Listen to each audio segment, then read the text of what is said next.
अस्सलाम वालेकुम नाज़रीन, मैं हूँ इरफान इम्तियाज़ और आप देख रहे हैं मेरा ऑफिशियल यूट्यूब चैनल। नाज़रीन, बात करेंगे कि जो आजकल गर्मी का मौसम है, तो ख़ास करके जो तरबूज़ भी मैदान में आ चुके हुए हैं और तरबूज़ जहाँ पे बहुत ही बेनिफिशियरी है आपकी सेहत के लिए, हेल्थ के लिए, लेकिन वहीं पे अगर आप इसको इंतहाई गैर एहतियाती के साथ इस्तेमाल करेंगे, तो आपकी सेहत के लिए इंतहाई नुकसानदेह भी साबित हो सकता है। एक बड़ा अफ़सोसनाक वाक़या रुनमा हुआ है और वाक़या ये रुनमा हुआ है कि बिरयानी खाई है और मियाँ-बीवी ने और साथ उनके 2 बच्चियाँ थी उनकी, तो बिरयानी खाने के बाद उन्होंने तरबूज़ खा लिया, तरबूज़ खाने से और पहले बिरयानी खाई, बिरयानी के फ़ौरी बाद में तरबूज़ खा लिया, तो 2 बच्चियाँ और मियाँ-बीवी सारे जो है वो पूरी फ़ैमिली समझ लें वो जाँ बहक हो चुकी हुई है। बड़ा ही अफ़सोसनाक वो मरहला होगा कि जब इन चारों की जान जा रही होगी कि उनके दिलों पे क्या बीती होगी। आप अंदाज़ा लगा लीजिए वो मंज़र क्या होगा।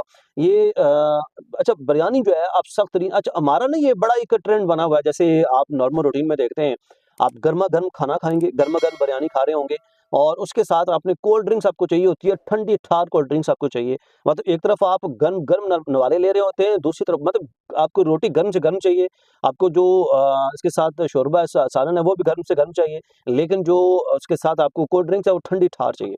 अब होता ये है कि जब आप खाते हैं, तो फ़ौरी तौर पर अंदर आपके जो वेन्स हैं, जो आपकी जो शरीयानें हैं या आपकी जो स्टमक है या सारा जो इंटेस्टाइन है, स्मॉल इंटेस्टाइन है, लार्ज इंटेस्टाइन है, वहाँ पे कहीं न कहीं ये चीज़ें जमना शुरू हो जाती हैं। मतलब आप गरम-गरम खाना खाते हैं, फ़ौरी तौर पर ठंडा-ठार जैसे इन्होंने खाया होगा ये खाया तरबूज़ खाया, वो ठंडा-ठार खाया होगा, तो फ़ौरी तौर पर अंदर जाके क्या हुआ कि जब फ़ौरी गर्म खा के आपने ठंडी खाई चीज़, तो अंदर जाके जम जाती है। तो इंतहाई खतरनाक है, बहुत ही ज़्यादा डेंजरस है आपकी सेहत के लिए, खुदार एहतियात कीजिए और आजकल इस तरह की बड़ी अमवात होती हैं और आपकी क्योंकि जो दिलों के वाल्व हैं, वो बंद हो जाते हैं, वो बड़े जो इस तरह की जो सिचुएशन है, वो पैदा होती हैं।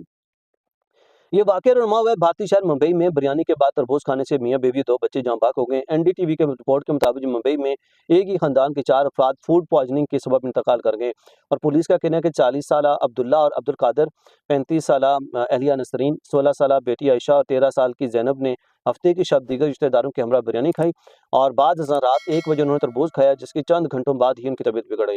अच्छा, हालाँकि ये आप देखिए कि इन्होंने थोड़ा-सा इसमें ब्रेक दिया, इसके बावजूद भी तो मतलब बहुत ही एहतियात बरतने की ज़रूरत है और चंद ही घंटों के बाद उन्होंने खाया तरबूज, तो उसके बाद उनकी तबीयत बिगड़ गई। रिपोर्ट के मुताबिक सुबह 5 बजे के करीब इन लोगों को शदीद कै और शुरू हो गई और इब्तदाई तौर पर मकामी डॉक्टर ने तिब्बी इमदाद फराहम की, लेकिन तबीयत मज़ीद बिगड़ने पर उन्हें दूसरे अस्पताल मुंतकिल किया गया, जहाँ चारों दौरान इलाज चल बसे। मतलब जो सिचुएशन उनकी ये थी कि वो आखिर मौत के दहाने तक पहुँच गए। अस्पताल में चारों का इलाज करने वाले डॉक्टर ज़ैद कुरैशी ने बताया कि उन्हें शदीद कै और डायरिया की शिकायत थी। उन्होंने बताया कि इन लोगों ने तरबूज खाया है। अच्छा, उसमें मतलब उनको क्या हुआ कि जब उन्होंने बिरयानी खाई, बिरयानी के बाद उन्होंने तरबूज खाया, तो उनको वोमिटिंग बहुत ज़्यादा शुरू हो गई, बहुत ज़्यादा उल्टियाँ लगना शुरू हो गईं। उसके बाद उनको डायरिया बहुत ज़्यादा हो गई। डायरिया अगर मैं एक आम देखने वाले अपने किसी नाज़रीन के लिए बताता चलूँ कि डायरिया जो है पेचिश की जो बीमारी होती है आपको वो शुरू हो जाती है। और मतलब इस तरह की वो कंडीशन हो गई कि बिल्कुल लागर हो गया, आखिरकार उनकी जो मौत वाक़ई हो गई। अस्पताल में चारों का इलाज करने वाले डॉक्टर ज़ाहिद कुरैशी ने बताया कि उन्हें शदीद क्या और डायरिया की शिकायत थी और इन लोगों ने तरबूज खाया था। ताहम काम का कहना है कि लाशों का पोस्टमार्टम करके ही असल वजह जो मौत की वो पता चल सकेगा। मतलब जो सिचुएशन थी वो चारों के लिए सेम थी और चारों ने पहले बिरयानी खाई, बिरयानी के बाद फिर जो है ना वो कुछ ही 1-2 घंटों का शायद उन्हें ब्रेक दिया होगा। उसके बाद उन्होंने तरबूज खा लिया, जो कि उनकी जान के ऊपर बन गया, उनकी जान जो है वो चली गई और इस तरह पूरी एक फैमिली जो है अपनी जान से जो है वो हाथ धो बैठी है। नाज़रीन, क्या आपके इर्द-गिर्द भी इस तरह का कोई वाक़या रुनमा हुआ है? तो कमेंट सेक्शन में अपनी राय का इज़हार करना ना भूलिएगा। एक नए व्लॉग से फिर हाज़िर होऊँगा, तब तक के लिए इजाज़त दीजिए। अल्लाह निगहबान।